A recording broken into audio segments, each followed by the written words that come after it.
Hello नमस्ते राम राम जी सभी को। कैसे हैं आप सब? उम्मीद करती हूँ अच्छे होंगे। अच्छे तो क्या भाई, ऐसी गर्मी में अच्छा तो कोई भी नहीं है, सभी की हालत ख़राब होती है। तो स्वागत है आप सभी का मेरे एक प्यारे से व्लॉग में।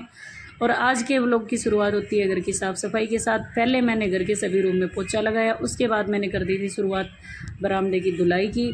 बरामदे को अच्छे से नहलाया धुलाया, क्योंकि भाई गर्मी में उसकी हालत भी ख़राब हो गई थी। उसके बाद फिर मैंने की खाना बनाने की तैयारी, क्योंकि मैं सोच रही थी कि अगर बिना नहाए बना लूँ तो ही सही है, नहा के बनाऊँगी तो गर्मी में वापस वैसी हालत हो जाएगी।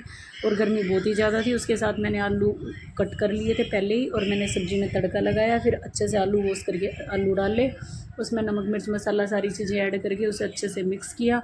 मिक्स करके मैंने उसमें थोड़ा पानी मिक्स किया, और फिर मैंने उसको थोड़ी देर के लिए ढक के रख दिया था पकने के लिए। फिर मैंने सोचा वो तब तक पके जब तक मुझे कुछ और कर लेना चाहिए।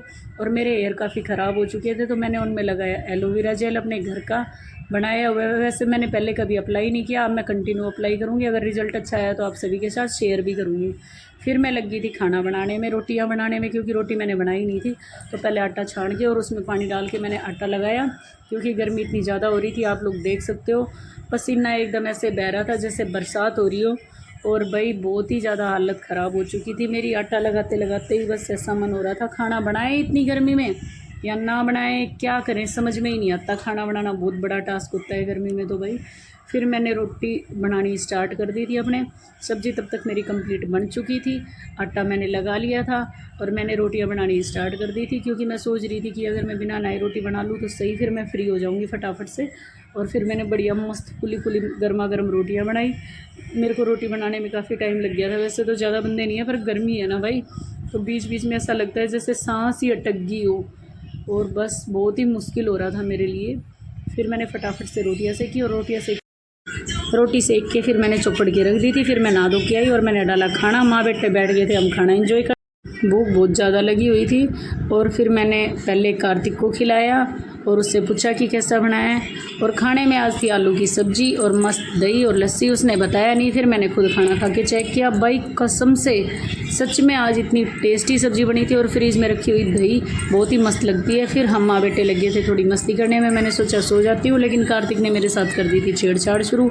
कभी वो मेरा कान पकड़ के खींच रहा था, कभी वो मेरा नाक पकड़ के खींच रहा था। मुझे तो ये समझ नहीं आ रहा मेरे नाक में उसने कौन सा खजाना रख रखा है जो मेरे नाक के तो वो बुरे तरीके से पीछे पड़ गया था। सच में मैंने बहुत कोशिश की उससे बचने की, बहुत कोशिश की उससे अपने नाक को छुड़वाने की। उसके नाखून बड़े बड़े हो रहे थे जो बार बार मेरे नाक पे कान पे लग रहे थे, जिसकी वजह से मेरी आँख से पानी आना भी स्टार्ट हो गया था।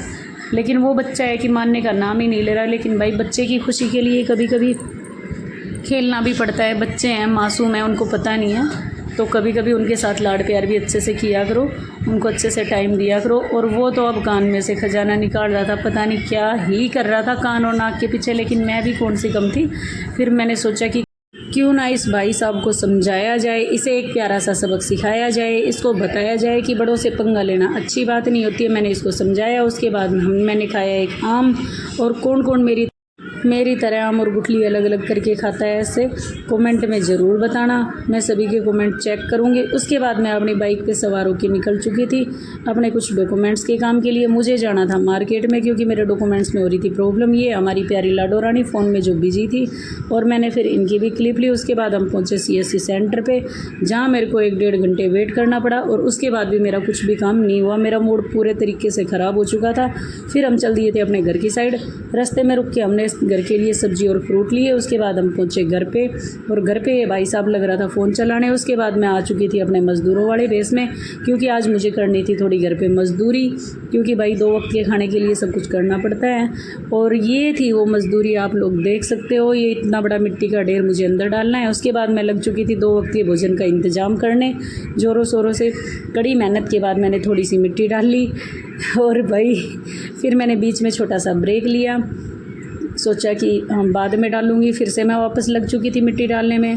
भाई मिट्टी बहुत ज़्यादा थी, तो टाइम तो इसमें लगेगा। आज मैं कंप्लीट नहीं डाल पाऊँगी, शायद ये कल डलेगी। और मैं बहुत देर से लगी हुई थी। फिर ये भाई साहब इधर लग रहा था अपनी बॉल से खेलने में, और मैंने इसको देखा कि ये तो मस्त है एकदम। और ये वो 2 बंदर हैं, इन्हें आप राम लक्ष्मण भी बोल सकते हो, या रावण और विभीषण भी। उसके बाद मैं करती हूँ आज का व्लॉग यहीं पे ख़त्म। मम्मी ने बना दी थी चाय और अम्मा बेटी लगी हुई थी चाय पीने में, और मैं करती हूँ व्लॉग को यहीं पे ख़त्म। मिलते हैं कल एक प्यारे से व्लॉग के साथ। Tata bye bye. वीडियो को शेयर कर देना, लाइक कर देना, कमेंट कर देना।